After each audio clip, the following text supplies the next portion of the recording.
Yep, it broke. Yeah, it broke. Saving you from assassination comes Xavier's Gyan with the Hakuji-Packs. The Gquuuuux line has given us once again a reimagining of a beloved one-year war mobile suit, this time being the Gyan. You might be wondering, can it hold the big lens? Well, sort of.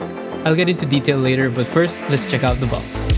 Released in July 2025 at an SRP of 2,860 yen plus tax is the Xavier's Gyan with the Hakuji-Packs from Mobile Suit Gundam Gquuuuux. Reflecting the higher than usual price for this line, the box is standard HG in terms of width and height, but is thicker at the Z-axis. The front of the box is graced by a beautiful illustration by the artist Chifuyu Yukushiro. The side is just a condensed version showing that this is the 7th in the Gquuuuux line. The top gives us a rear and front view of the unpainted state of the model kit, along with the legal information and credits. The bottom contains a showcase of the different actions. We have some nice articulation points, the display base to support the big lens, open hatch gimmick on the shield, we have articulation at the wrist to change the angle for better posability, and we have a showcase of the accessories. Opening up the box, we have 1, 2, 3, 4 bags of runners and the manual. The front of the manual contains a quick description of the mobile suit and the pilot. Opening it up, we have of course the runner list. We don't have any unused parts. Then we have how to build it. Then of course we have the instructions. Then at the back we have the description of the beam saber, the Gyan shield, and the Hakuji-Packs. Then we have the specs of the mobile suit. It is 19 meters, so it's around 1 meter higher than the standard Gundam height. And then lastly, the color guide. Looking at runner A, we have 3 tones of gray. Runners B1 and B2 in dark gray for some frame parts. Runner C1 and C2 in this medium gray. Runner D1 in white containing pieces for the Hakuji. Runner D2 in medium gray for some piping parts. Runner E1 in white for the shield. And we have Runner F in white for majority of the armor parts. Runner G1 for more armor parts in the torso. G2 in medium gray for the feet. Then in clear we have Runner CE1 for the display base. The last of the runners is SB6 for some clearer effect parts in this orange.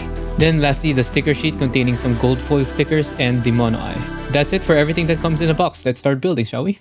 The head starts with a frame piece with a mono eye connected via a ball joint which allows movement. The rest just builds upon it simply. The body has this double ball joint construction which should allow for a better ab crunch. The shoulder connections are on balls. The armor is a nice two-tone white with some gold stickers, and we have a cowl as the final piece, leaving us with nice and solid torso. The shoulders are the spec style ball joint connections. The elbow joint is in white, then the forearm just sandwiches onto it. The hand is 3 pieces with the wrist joint rotation. The arms are asymmetrical as they have peg holes at the side for connecting the shield. Waist is pretty simple, no front skirts, but we do have this long side skirt connected to the back skirt. No articulation gimmicks, but there is a peg at the bottom for the action base. The hip joint is the standard peg type. I want to give a little warning on the knee joint as it can be a point of breakage. Because the peg is a bit tight, when you're placing the joint, make sure to support the back of the peg because if you aren't careful, it can stress or even break. Otherwise, the hip armor just sandwiches in. We have some stickers, thrusters at the back, and the construction of the pipes are really nice. We don't have any seam lines there. There's a seam at the shin as it is mainly 2 pieces. The foot is basic, being only 3 pieces. Overall, the legs are very solid feeling and nicely detailed, even at the bottom of the feet. The backpack is mainly 2 pieces with some thruster parts added. It is on a C-clip which connects via a double peg to the torso. The shield was honestly pretty fun to build. The pieces were big and easy to place. We have some gold stickers for the lining. The cleanup was a bit repetitive though since we have 6 pieces times 4, but all that work does not go to waste since it has an open hatch gimmick and is very well designed. The attachment handles are also pretty involved and have some good articulation, leaving us with a hulking mass of a shield. Now the lance is primarily 2 big pieces with a big seam line in the middle. We get the back portion and the tubes in medium gray. The extra balls are added. The 6 little thrusters are placed on the bottom. The handle is easily separated from the lance, so it will be easier to fit in the hand. And there we have it, the BFL or the Big Friendly Lance. The construction is pretty simple, which leads to the big seam line, but it still looks good. Putting it all together, there aren't any special key lock joints, which Bandai tends to do these days. Most are just the standard peg or ball joints. The backpack is the universal type, so you can kit bash it with compatible kits. The model overall is really solid and tight, but not to the point where I'm afraid that it's too tight that when I move it, it's gonna break. Just enough to be a solid kit to hold all the accessories. Well, hopefully. In terms of aesthetics, subjectively, I love the redesign of this Gyan. The original Gyan was great and this one was no slouch either. It's definitely a more stylized and more of a complicated silhouette, really leaning more towards the knight motif that the original Gyan was going for. Specifically, this colorway is going for that regal white knight protector look with the mostly all white and gold color scheme. Speaking of the gold stickers, they look fine. They don't really have borders, so they're better than traditional stickers, but they are pretty fragile, so you might scratch it doing posing. Even the manual says so. Anyways, the proportions of the kit are great, and the color separation is also great. The only real color inaccuracies are these thruster bits in the leg are supposed to be in dark gray, the protrusions in the pipes are supposed to be in white, and the handlebar thingies in the backpack and in the leg are supposed to be gold. We also have a mold line here in the shoulder. Probably the worst aspect of the aesthetic are the seam lines. We have quite a bit. We have a seam line at the torso, one at the backpack, one big one at the back of the forearm, also at the elbow and front of the forearm, one at the side of the thigh but is made of as a panel line, one big one at the calves and ankle armor but the one in the ankle is made of as a panel line, and lastly, probably the worst is the one at the shin. Not the end of the world, but if you're like me who likes to close them all before I paint, there will be some more involved modification or some masking. Besides that, the model kit does the design justice. If you're wondering about the size, it's around 14 centimeters at the antenna. Here's it next to the kit that also released on the same day, the Gquuuuuux gun cannon, the red Gundam, the police Zaku, and the Gquuuuuux. Also, here's it next to the lance, which dwarfs it.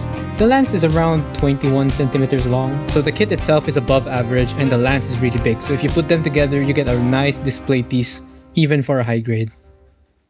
For the accessories of this kit, you get one pair of hands, the shield, two beam sabers plus the effect part, the action base for the lance, and the lance or the Hakuji.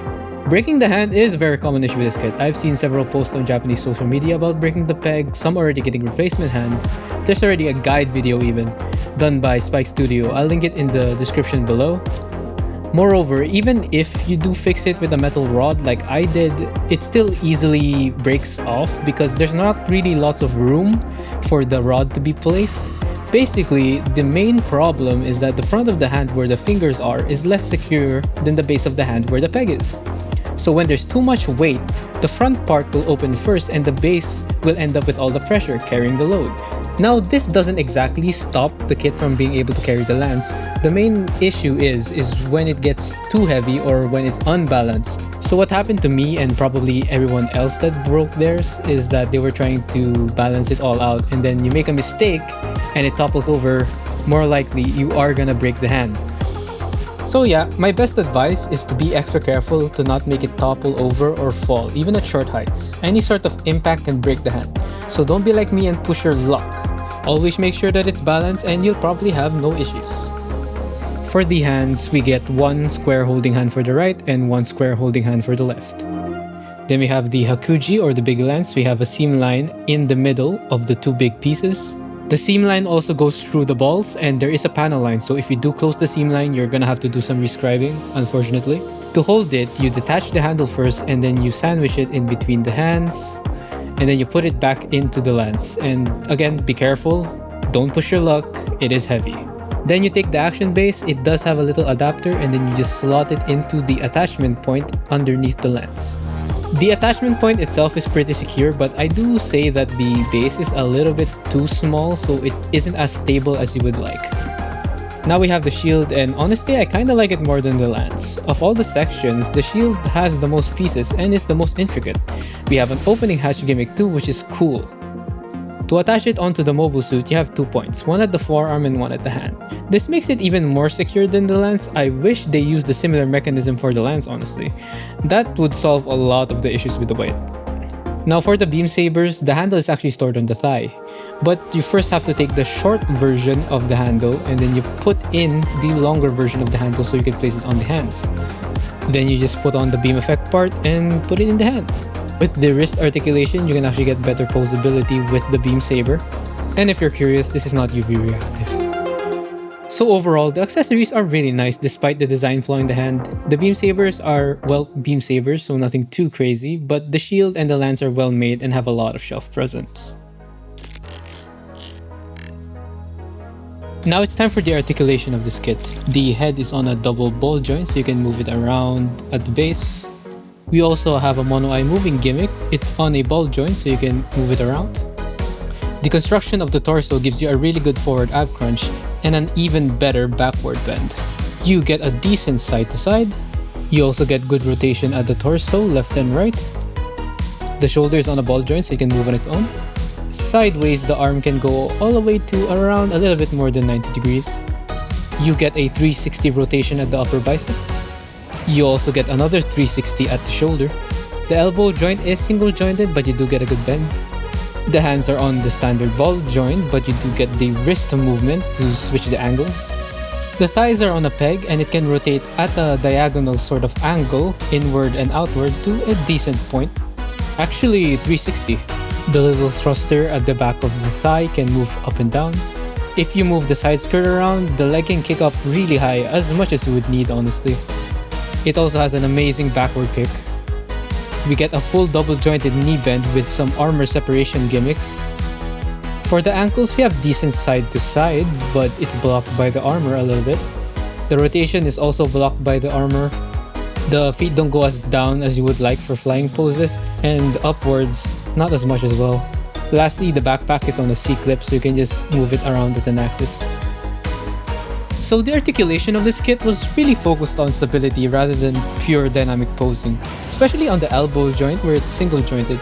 There is always a trade-off when it comes to build stability and points of articulation. The more articulation, the harder it is to be stable.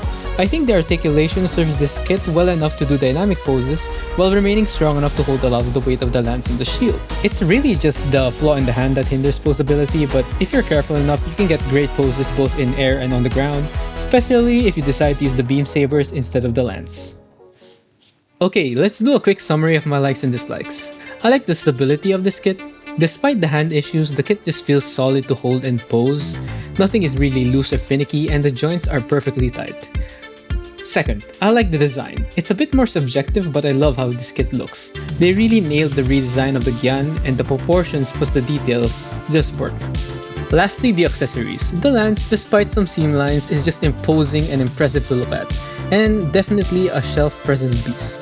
The shield is no slouch either, and I argue is probably better than the lance. For my dislikes, I only have two. Obviously, the first one is the hand issues making it prone to breaking. I've already gone on my rant about that, just be careful.